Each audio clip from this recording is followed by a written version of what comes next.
Hey everyone, today I wanted to talk to you about the wired tow mode camera for the Ram 25 and 3500 diesel trucks. Today we're going to be looking at my 22 Ram 3500, which I've already got installed. I want to talk to you about the process for moving the mount location into the bed of the truck for a fifth wheel, how that process went, what tools you'll need, and then how to run it into your RV. Today we're going to be using a Brinkley Z3110. This is our personal fifth wheel, and I'll show you how I ran the wiring, where I mounted the camera, why I did that, the way I did it, and kind of the process from soup to nuts all the way to the back. So before we get started, let me just give you a caveat on the camera itself. They're different year to year. So for my 22, the part numbers you're going to need are going to be different if you have a 23 and so on. So just check with Ram and make sure you got the right kit. Don't go ordering off eBay for a 22. If you've got a 20 Ram, it won't work. They change the connector. So just be vigilant before you do that and spend $500 or $600 on a camera kit. With that, let's get started and let's look at all the tools and things you'll need for the entire process. All right, so here's a top-down look of all the tools and parts you'll need to install the kit onto your truck and into your RV. One thing you won't see here is the camera kit itself. Like I mentioned, I've already installed it on my Ram, so it's not here, but what comes with it is the cabling, which is about 35 to 40 feet, the camera itself, and some zip ties. That's really all you'll need. So let's look at what we've got here. You got your camera kit already. You're gonna need a piece of cardboard here. We're gonna cut a small piece out of that. You're gonna need a razor blade. You're gonna need some painter's tape, a measuring tape, a level. You'll need a Sharpie. You'll need some type of contractor pencil.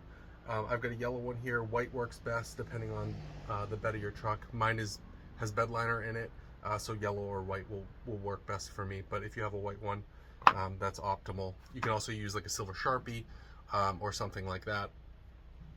Optionally, you'll need a rubber gasket. You don't necessarily need this. I'll show you what we use that for when we get to that part. You'll also need some automotive paint, again optional. You don't need this, but I used it to kind of cover over the bare metal that I had cut out when I moved the connector up into the bed of my truck. And so we'll look at that when we get to there. You'll need a cable puller. This I got off Amazon. I think it's 10 or 15 bucks.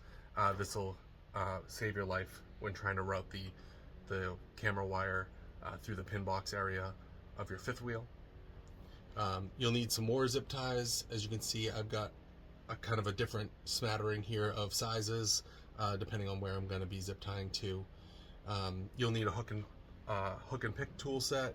These are $5 or $6. You can get them on Amazon, Harbor Freight. These ones are from Harbor Freight, but again, you can order them from Amazon if you're getting some other stuff as well. You'll need a Phillips head and a flathead screwdriver.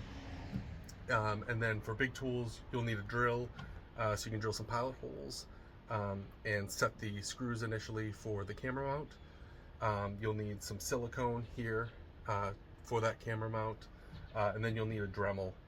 For the Dremel, you'll need a couple different bits. I've got this one here that just came with the kit. That works for some of the flat areas when you're using it. And then you'll also need some kind of diamond bit. These are maybe 15 or 20 bucks from your local hardware store. This goes a long way in getting to some of the nooks and crannies depending on what kind of bed you have. For me, I have a dually, so I have a lot of space in there, but there's some bump outs and stuff where it was kind of hard to cut, so this will work out well for that. That should do it. And then you may want some gloves optionally for when you do use the silicone. And some sharp rags, and then you'll need a small drill bit here. The drill bit will be used, like I said, for those pilot holes. So that's all you'll need. I'll put links in the description for anything. I'm assuming you have most of this stuff, but maybe you don't have the cable puller or the hook tools, and so I'll link to those so that you can have them and have everything ready to go. So let's get started. Let's look at the truck prep first. And then we'll go from there. First, let's talk about truck prep. How do you know that your truck can actually wire this camera in and you don't need any extra stuff except for the kit? First, you'll have a digital rearview mirror. That's step one.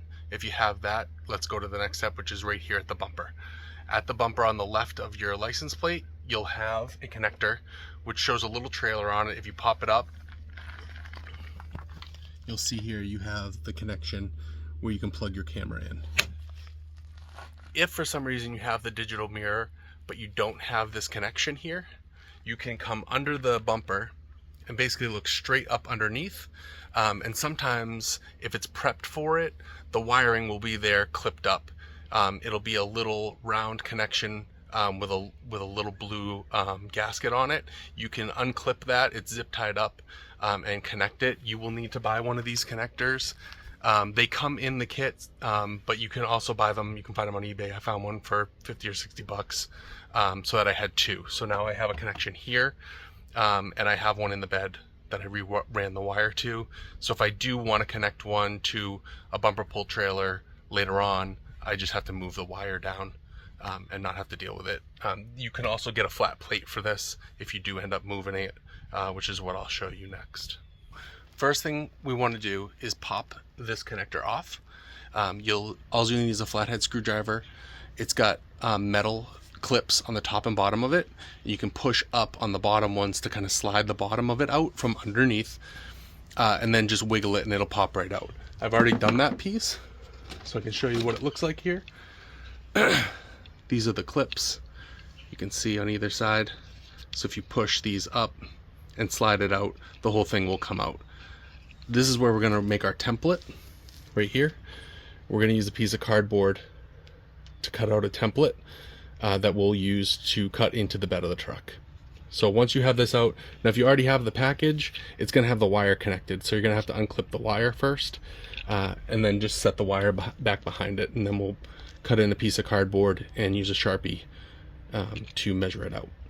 For our template, we cut out a small piece of that cardboard from the tools section, and we're going to trace it from behind this. So what you're going to want to do is get your hand up in there. It's going to be hard to do with the camera here, but you're going to put the piece kind of over it like this, and then you're going to trace it either with a Sharpie or a pen. A pen might work best because it'll be a thinner line to cut out, and then we'll use the Sharpie later, but you can always use a Sharpie if you want a more defined line to start with. So you're going to trace that. What I did was make a couple of them, just so I had a few templates in case when I was cutting it out something got messed up. Just easier to have a few just in case, and then we'll cut it out. Here's what your template should look like. Doesn't need to be perfect. We don't need to cut out these exact measurements right away. We need to make the first square, and then we'll kind of pick at these little corners and edges as we need to get it to fit right. Like I said, I made a couple of these, and all you have to do is cut these out now. Use your razor blade to cut out this template, and then what you're going to do is take the template once it's cut out, pick where you want to locate it. In my example, it was here. You're going to put the cutout template where you want it, and then you're going to trace around it with that contractor pencil or the silver Sharpie. For me, like I said, I have bed liner, so white or silver was best for me, but whatever works best for you. If you don't have one that's bed lined, then you can use black. Go ahead and do that, but whatever gives you the most visibility. Like I said, this is the scariest part because you're cutting into your bed, but once it's done, we'll use that gasket to put behind it to make a nice little waterproof type connection there, and then we'll use some automotive painter's tape on it, or some automotive paint to kind of cover up any bare metal that there is. Go slow with this section. You're going to cut out the square as much as you can, and then you can work on these edges here to kind of test fit it. So what I did was I cut out the rectangle first, and then I started to push my connector all the way in to see where it would or wouldn't fit, and then started using the smaller Dremel piece to kind of work away at these little cutouts that I needed to make a little deeper. The ones that needed to make a little deeper really were on the bottom. That's where your connectors, where the metal brackets go in and kind of hold it in place. So you just want to make sure you kind of cut those out. Once you put it in there, it's kind of in there. For me, because I have a dually, I can get my hand up in there, but for a smaller bed, you may not be able to. So you want to make sure that you don't push it all the way in and aren't able to get it out afterwards. So once you are confident that it'll slide all the way in, you're going to reroute the wire from down underneath here and reroute it up. There's plenty of wiring there to do that. You just need to cut off the zip ties that are already existing and then snake it up. And again, you can use the wire puller for this. Works great because you can just drop the wire puller down, grab the wire, and pull it right back up. Be nice and easy. It'll stick out, plug it in here, and then push it in once you're ready. I wanted to mention again the bits I used for the Dremel. So this wheel one came with the Dremel. This worked great for some of the flat areas. So as you can see, like up here, where I had a little more room, I was able to use the wheel, and it cut it pretty nicely. If you have bed liner, it will start to melt. Don't be concerned about it. You just wipe it away, and then you'll get to the bare metal. It does take some time. It's a little tedious to cut through, but it'll do the job. When you get to some of the harder areas, like in my case, there's a bump out here, which made it difficult for me to cut the bottom of it. That's where I got the diamond bit. This I just got from a local hardware store. I think it was 15 bucks or so. This worked wonders. Where I already had a line cut in towards the top, I was able to kind of insert this where the line started and then kind of work my way down and around. This also worked great for the cutout pieces towards the end, when I was really just kind of trimming little pieces in order to get the connector to fully fit. Before we get too far, I want to show you my finished installs so you can kind of understand what this is going to look like. Here's my 7-pin and here's my video connector. They're zip tied together. That makes it just easier for me when I hitch up and unhitch to be able to unplug them and know that they're together. They're not going to get run over or crushed in some way, that I just kind of have them tied together. And then I loop them up on my pin box there. One thing I will say before you get started is take your connector, plug it into the camera, plug it into your truck, turn your truck on, make sure it works. That's number one. Just make sure everything's working before you go through the hassle of running 40 feet worth of wire. Second is, while you have the wire out and it's run along, one side of your camper to the back, test where you want to put your camera. For me, it was low, and I'll show you that when we get to that part of the install. But the reason for that is it was a wider lane of visibility. I could see more, especially with traffic. So the Brinkley comes with a Furon camera, wireless, but it's not that great. The image quality isn't great, but with the wired connection, you're going to get a great quality video, and there's not going to be any delay or stutter. And so for that reason, I mounted it low. You can mount it high, you can mount it in the middle, however you want. That's what the painter's tape is going to be for. You'll mount the bracket with the painter's tape, just kind of hold it up. You can put the camera into the mount itself and then go back to your camera, your digital rear view camera, and look at how it's showing and see if you like the way it is. Do that first before you do anything. I will say that you only get about 35 to 40 feet of this wire. They say not to extend it. I've seen guys that have extended it for longer trailers. So I would say just be cognizant of that. You're going to lose a few feet because we're running it up here through the pin box. So you're going to lose a few feet as it goes up, comes back down, and then snakes to the back of the trailer. So for me, this trailer is 35 feet long. I had maybe a foot or two left over to connect. So there's a little bit of play towards the back, but if you have if you have a G series Brinkley, you'll probably need some type of an extender for it to be able to run it properly, especially if you want to go higher than where the bottom of your camper is. So mine is connected to the hitch in the back, right at the base. But if you want to do it higher, like where the Furon camera is, and you're going to have to run it up the side of the trailer, you're going to need that extension. So just keep that in mind, that is one other piece you'll need if your trailer's over 35 feet long. All right, here we are at the back of the Brinkley. You can see my camera here and the bracket. Like I said, I mounted it right under the hitch. One of the reasons I did this was because, well, this is center, and it's really easy. You don't have to measure anything or wonder where you are. I have it a little left to center here, just so that I could get a bike hitch on. for the kids' bikes. But all in all, it gives you a great view. It's wide. You can see the other lanes of traffic, and it does help a little bit with backup. Certainly more than the Furrion, which just kind of points downward. But before, like I said, before you do the install, this is where you're gonna tape it with some painter's tape and see if you like the view. So I ended up liking it here. I tested it all up and down. One of the things with the Brinkley is you've got this big storage bay here on the 3110. When this flips up, it takes up the window, so the camera really couldn't go there.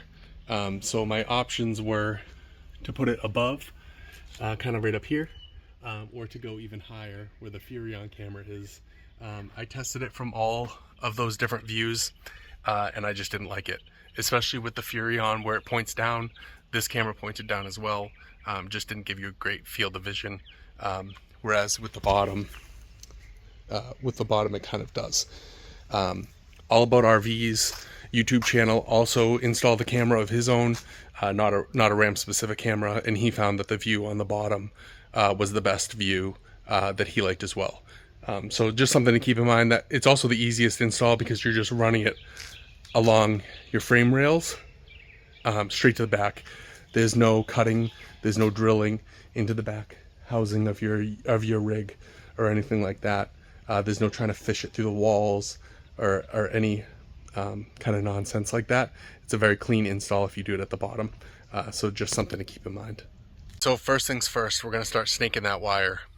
You want to go front to back. The reason is that the cable connector that plugs into your truck has some extra connections. So let me just show you here.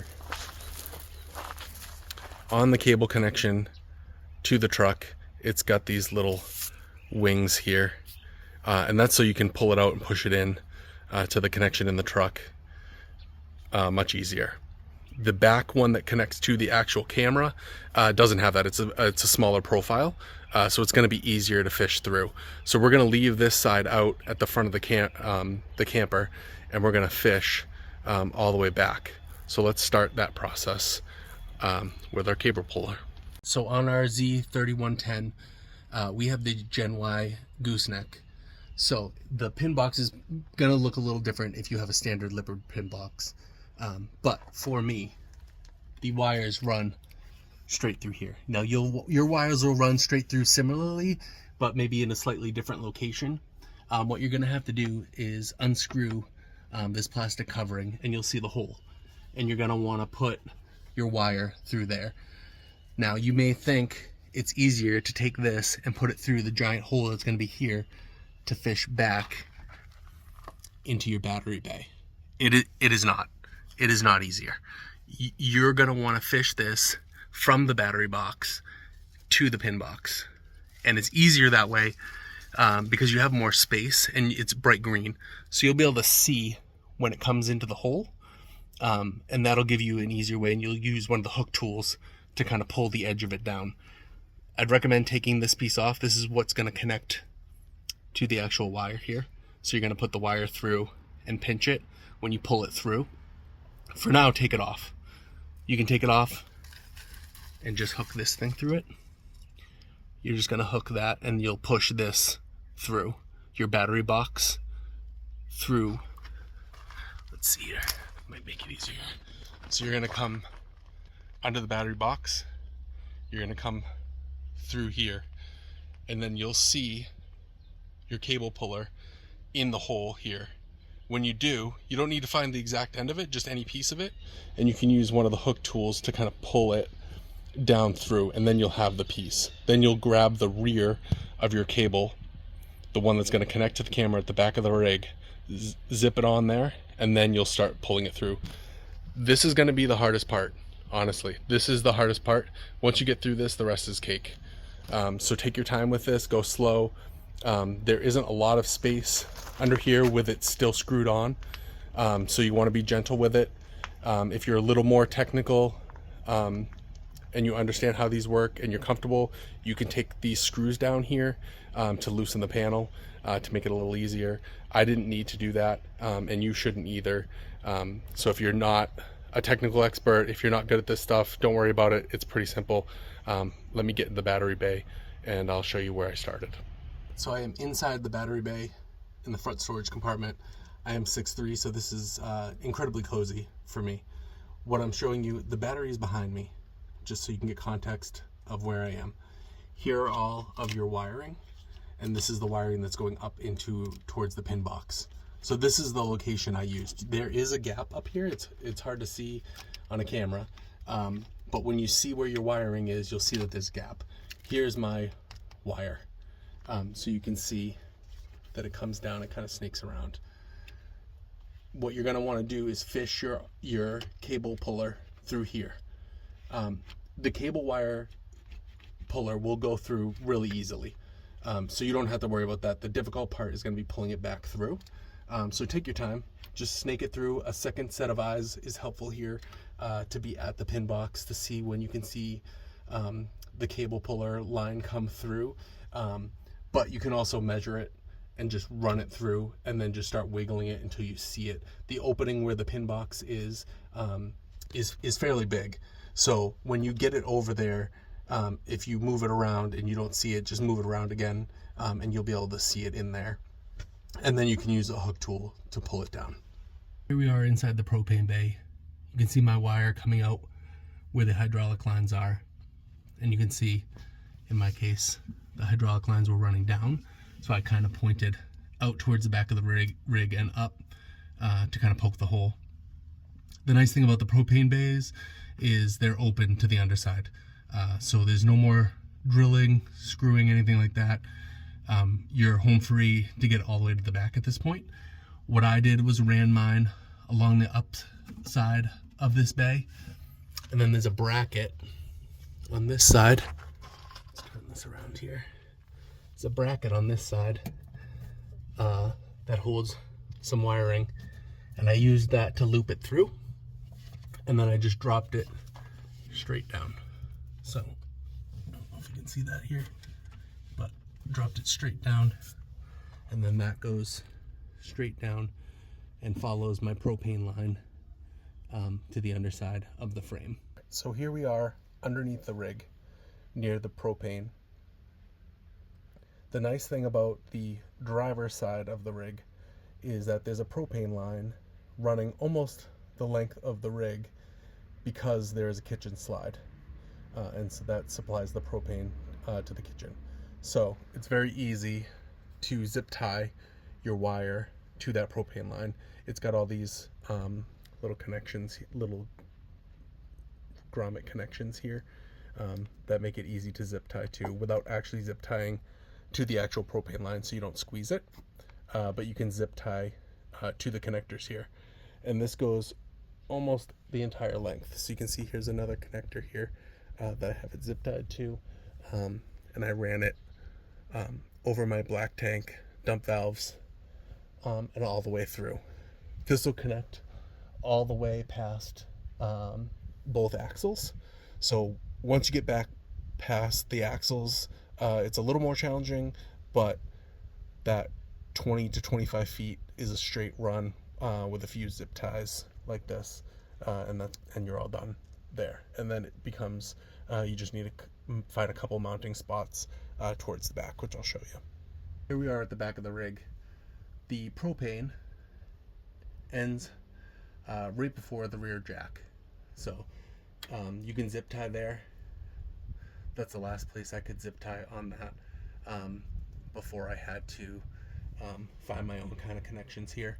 The nice thing is Brinkley puts them underneath LEDs, and so I kind of loosely put one on those wires just to kind of hold it there.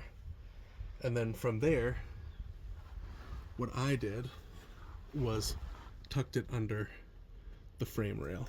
So all I did was kind of push it under the frame here to kind of hold it up until I got to the bar here. So let me just show you the bar.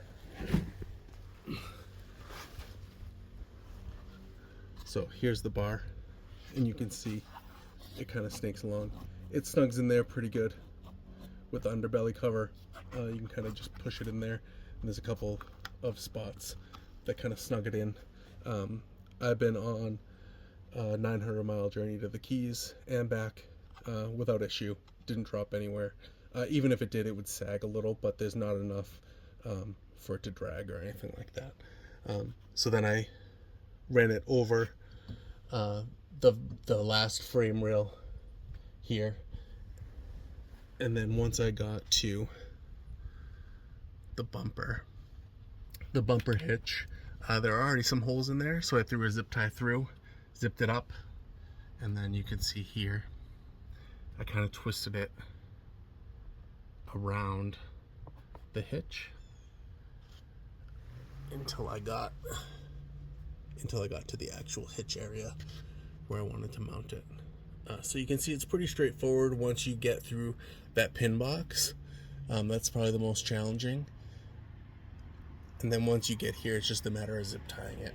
From the back, this comes with a mounting plate, and then this camera sits into it.